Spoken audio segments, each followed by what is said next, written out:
మర్రి golden diamonds ప్రారంభోత్సవ మరియు అక్షయ తృతీయ ప్రత్యేక ఆఫర్ గా VA పై ఫ్లాట్ 25% తగ్గింపు. Marri golden diamonds, Kukatpally, Hyderabad.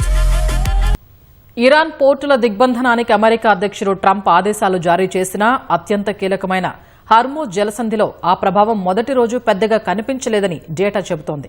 ఇరాన్తో సంబంధం ఉన్న 3 నౌకలు సహా మరికొన్ని వాణిజ్య నౌకల రాకపోకలు యథాతథంగా కొనసాగాయి. అమెరికా నిషేధిత జాబితాలో ఉన్న ఇరాన్కు చెందిన ఒక భారీ VLCC సూపర్ ట్యాంకర్ కూడా ఎలాంటి అడ్డంకులు లేకుండా ఇరాన్ పోర్టుకు చేరుకుంది.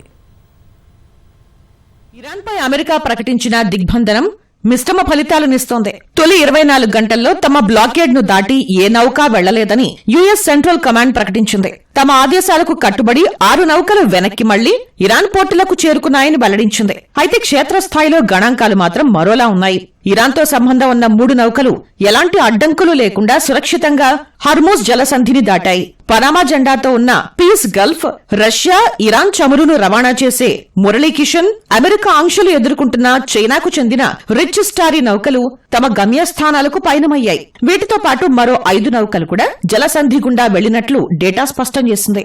మానవతా దృక్పథంతో పంపే సరుకులకు మాత్రం ఈ దిగ్బంధనం నుంచి మినహాయింపునిస్తున్నట్లు అమెరికా మిలిటరీ వెల్లడించింది.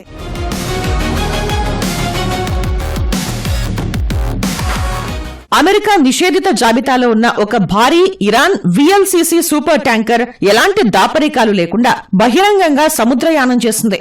తన లొకేషన్ ప్రపంచానికి తెలిసేలా ట్రాకర్ ను ఆన్లోనే ఉంచి మరీ ఈ నౌక ప్రయాణించడం గమనార్హం.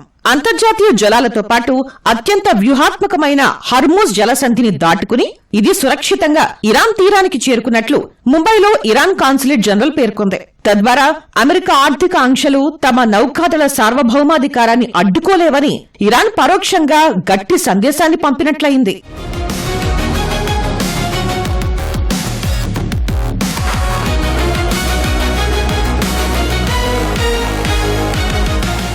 మరోవైపు అమెరికా తీరుపై చైనా తీవ్ర స్థాయిలో మండిపడింది.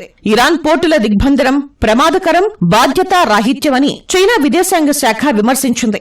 దీనివల్ల ఉద్రిక్తతలు మరింత పెరుగుతాయని హెచ్చరించింది. అయితే అమెరికా ప్రతి నౌకను అడ్డుకోవాల్సిన అవసరం లేదని, నౌకలపై దాడులు చేయకుండా కేవలం దారి మళ్లిస్తుందని నిపుణులు విశ్లేషించారు. అమెరికా యుద్ధ నౌకలు గల్ఫ్ ఆఫ్ ఒమన్లో మోహరించి ఉన్నాయని గుర్తు చేశారు.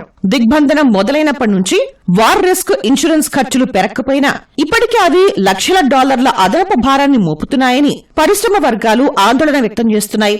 మధ్యప్రాచ్యంలో సాధారణ పరిస్థితులు ఇప్పట్లో వచ్చే అవకాశం లేదని ప్రముఖ షిప్ బ్రోకర్ సంస్థ BRS అంచనా వేసింది. భవిష్యత్తులో హర్మూజ్ జలసంధిలో వాణిజ్య రాకపోకలు దాదాపుగా నిలిచిపోయే ప్రమాదం ఉందని హెచ్చరించింది. యుద్ధానికి ముందు హర్మూజ్ జలసంధి గుండా ప్రతిరోజు 130 నౌకల వరకు పయనించేవి. ఉద్రిక్తతల కారణంగా ఇప్పుడు ఆ సంఖ్య భారీగా పడిపోయింది.